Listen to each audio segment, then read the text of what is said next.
एक बहुत परेशान व्यक्ति। किसी गांव में मोहन नाम का एक बहुत ही साधारण आदमी था। उसका एक अच्छा खासा परिवार और एक नौकरी थी। लेकिन पिछले कुछ दिनों से वह काफ़ी परेशान रहने लगा था। उसकी परेशानियों की वजह थी उसको आने वाले विचार। उसको लगता था कि वह दुनिया का सबसे बदनसीब आदमी है। पूरे घर का खर्चा अकेले उठाना पड़ता है। घर में सबकी जिम्मेदारी भी उसी के कंधे पर है। मोहन की परेशानियां उसके चेहरे पर दिखने लगी थी। वो बात बात पर गुस्सा हो जाता। उसका चिड़चिड़ापन दिन प्रतिदिन बढ़ता जा रहा था। एक दिन मोहन अपने घर में ऐसे ही परेशान सा बैठा हुआ था। तभी उसका बेटा उसके पास आया और कहने लगा कि पापा, मुझे स्कूल से होमवर्क दिया गया है। क्या आप मुझे होमवर्क करने में हेल्प करेंगे? मोहन अपने बच्चे की पूरी बात सुने बिना ही उसके ऊपर गुस्सा हो गया और उसे काफ़ी भला बुरा सुना दिया। बच्चा वहाँ से निराश होकर चला गया। थोड़ी देर बाद मोहन का गुस्सा शांत हुआ। तब उसे अपनी गलती का एहसास हुआ। मोहन अपने बच्चे के कमरे में गया, जहाँ उसने देखा कि उसका बच्चा नोटबुक में होमवर्क करते करते ही सो गया था। उसने नोटबुक उठाकर देखी। उसमें आज स्कूल से एक विषय पर पैराग्राफ लिखने के लिए दिया गया था। विषय कुछ ऐसा था, ऐसी चीज़ें जो पहले बुरी लगती हैं लेकिन अच्छी होती हैं। बच्चे ने कुछ पैराग्राफ उस विषय पर लिखे थे।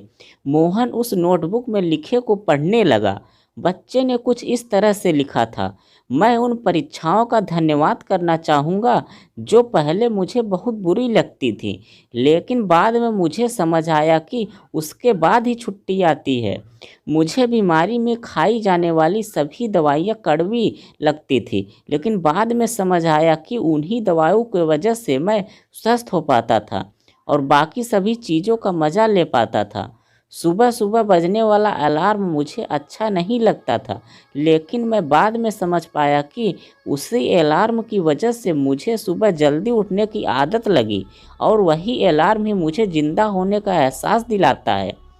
पहले मुझे मेरे पापा की डांट अच्छी नहीं लगती, लेकिन अब मैं समझ पाया हूँ कि उनकी डांट की वजह से ही मैं सही रास्ते पर बना रहता हूँ और अच्छे भविष्य की तरफ आगे बढ़ता हूँ। इन सभी चीज़ों के लिए और ख़ासकर मेरे पापा के लिए मैं भगवान को धन्यवाद देना चाहूँगा, क्योंकि मुझे डांटने के लिए मेरे पापा तो हैं। मेरे दोस्त के पास तो पापा ही नहीं हैं। मेरे पापा ही मेरी सारी ज़रूरतें पूरी करते हैं। कभी कभी डांटते भी हैं तो मेरे भले के लिए। अपने बेटे के विचार उस नोटबुक पर पढ़कर मोहन गहरी सोच में पड़ गया। बेटे के लिखे हुए विचार उसके दिमाग में घूमने लगे।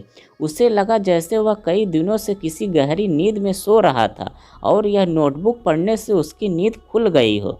मोहन ने पेन और नोटबुक ली और अपने विचार लिखना शुरू किया।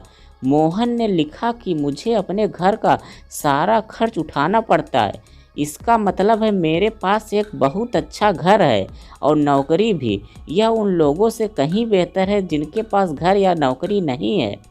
सबकी जिम्मेदारी मुझे निभानी पड़ती है।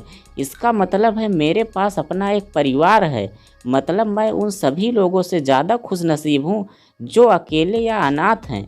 मोहन ऐसे ही एक के बाद एक अपनी सारी परेशानियाँ लिखता गया और उन परेशानियों का दूसरा पहलू जो पूरी तरह पॉजिटिव था। ये सब करने के बाद उसका मन और दिमाग बिल्कुल हल्का सा हो गया।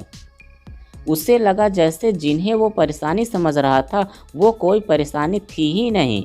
दोस्तों, हम में से कई लोग अपने जीवन में घटने वाली हर घटना को नकारात्मक दृष्टि से देखते हैं और हमेशा दुखी रहते हैं। हमें हर समस्या या परेशानी को सकारात्मक दृष्टि से देखना चाहिए। जिस दिन से हम ऐसा करने लगेंगे उस दिन से हमारी हर समस्या गायब हो जाएगी, क्योंकि कोई भी समस्या एक नकारात्मक विचार से ज़्यादा कुछ भी नहीं होती। यह कहानी आपको कैसी लगी कमेंट में लिखकर ज़रूर बताइएगा। अगर कहानी अच्छी लगी हो तो वीडियो को लाइक और चैनल को सब्सक्राइब ज़रूर करें।